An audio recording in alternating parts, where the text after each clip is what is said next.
Epica. Epica versus Attack on Titan. 8 tracks, 41 minutes. The second EP from the Dutch symphonic metal group, released July 2018, while he gets himself ready via Ward Records and Nuclear Blast, though this was originally released December 2017 in Japan only. Produced by Joos van den Broek and the band, recorded at Sandlane recording facilities in the Netherlands. 3 promo tracks have been released: Crimson Bow and Arrow, If Inside These Walls Was a House, and Dedicate Your Heart. Take the Arms, number 28 in Germany, number 81 in Scotland. This EP has the band covering songs from the anime Attack on Titan. So this is something very different for us. Dave. Brendan. No, not Dave. Brendan. He's handballed. Yeah.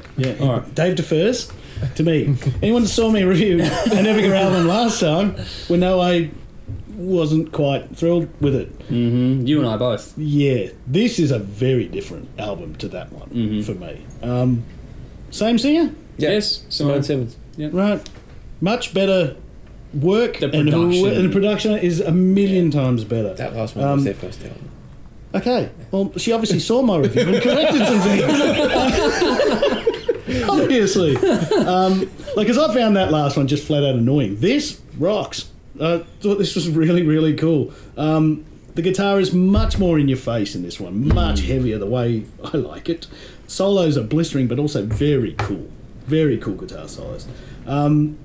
The cheesy home organ synth still makes a couple of appearances, but it's only in spurts. Yeah. So that didn't bother me too much, because overall the more orchestral side of it was grander and more fulfilling than certainly the last one. This is light years advance to that shit we listened to last time. If symphonic metal is your thing, I imagine you get pretty excited over this album, because we'll find frankly, it in a second. I did. If you like your little snippets of your sort of Disney Beauty and the Beast soundtrack, there's a little bit of that there, but not too much to piss you off. Generally, I thought this was really heavy, really grand and well worth a listen. I actually gave it 8 out of 10. Wow. The highlights were Wings of Freedom, and I love the instrumental version of Crimson Bow and Arrow. I thought that was really, really cool. Cool. So there you go. You may be surprised. I am surprised. Yeah. And I binned it. Just kidding. I would have laughed at that. Yeah, that would be this is fucking shit. It's no secret I'm a huge fan of symphonic metal. This type of music is so dramatic, beautiful, and musically impressive. There's so much texture and possibilities of what can be achieved, and it just draws my focus, while at the same time I can just enjoy it for just music. I'm sure if you know the story, Attack on the Titans, you get more out of this, but I'm not an anime fan, so I didn't get that whole aspect of what was actually going on. I can still enjoy these songs for what they are, though. They've done a great job of creating different moods and characters with different vocals. The lyrics are intriguing enough for me to actually want to check out the story that this is based on, which is cool. Various types of media crossing over. It's similar to when they released the Classical Conspiracy, when they did live renditions of classic film scores and orchestral pieces. Okay. So you get a lot out of Epica, and you make sure to go and check out different things. And blah, blah, blah, blah, blah.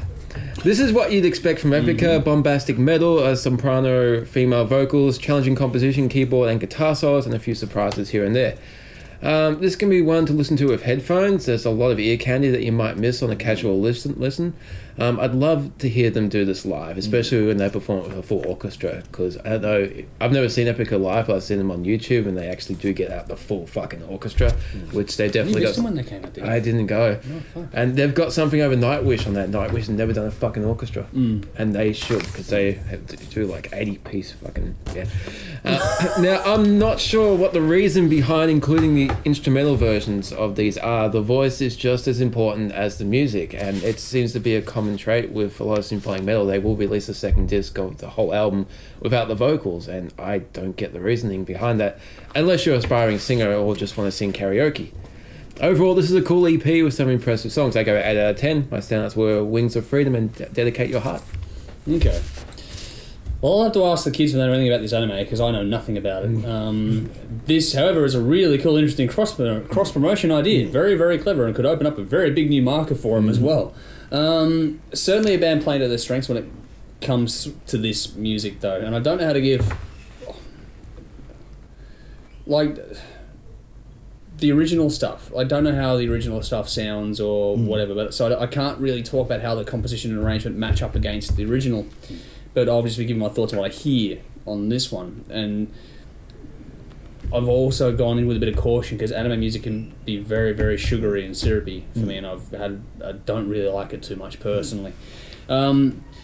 The music either originally worked to their strengths or they arranged it to suit, because this is very grand in the composition and the arrangement. They've got the theatrical element down on this. They can imagine this opening up a whole new audience from, like I said before, and the production is probably the best I recall hearing from them yet.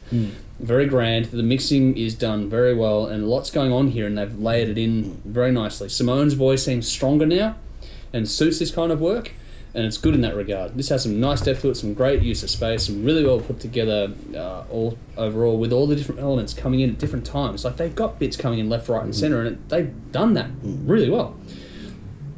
I'm still not a huge fan of the growling aspect from this band. I don't think that's ever going to grab me personally, but it does work in the context of what they're doing with the songs here. It's got nice track order, I've got to give credit there. They brought this through and presented it nicely. Good use of peaks and troughs. I get the Disney thing because I've put down a reference to Broadway on this, but I do find it different and interesting personally. And it's actually, overall, this is a pleasant surprise. Dave will be happy because I don't mind this one at all. I love the choir effect you get when you've got Simone out front with the guys in the background singing in harmony behind her. It's not only performed well, but it's mixed exceptionally well too. And it's cool how this story is told, and they've avoided that bubblegum effect that a lot of anime music has for me. I'm glad they did that, because that whole bubblegum fucking over-the-top pop shit is a huge turn-off for me. And it's interesting, this is only 4 songs. The first will have the vocals, the last are purely instrumental. I'm not sure how much that really brings value-wise as a purchase, but as a streaming listener, it's a smart play again. Quite possibly, this could really, like Southeast Asia, like that, this opens the door, like hugely. Which means maybe you'll see them come here sooner again. That'd be good.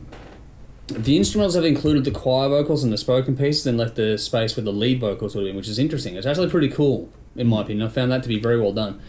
And it's cool that there are no dud tracks, like not between the instrumentals and the originals and all that sort of stuff. Some grab you more than others, but they're all very well presented and performed. It's a very tidy little EP. Symphonic metal fans will probably get a kick out of this, as will anime fans. Good little side note on their career. We're interesting to see what they do next with this in mind. I wonder if it's a one-off or if it's successful enough for them to sort of pursue this avenue further. Either way, this is a fun listen. You can spin it pretty comfortably on repeat as well. 8 out of 10. Wings of Freedom, if inside these walls was a house, must stand out. Check it out for yourselves. Let us know what you think, while we wipe the stunned look from his face.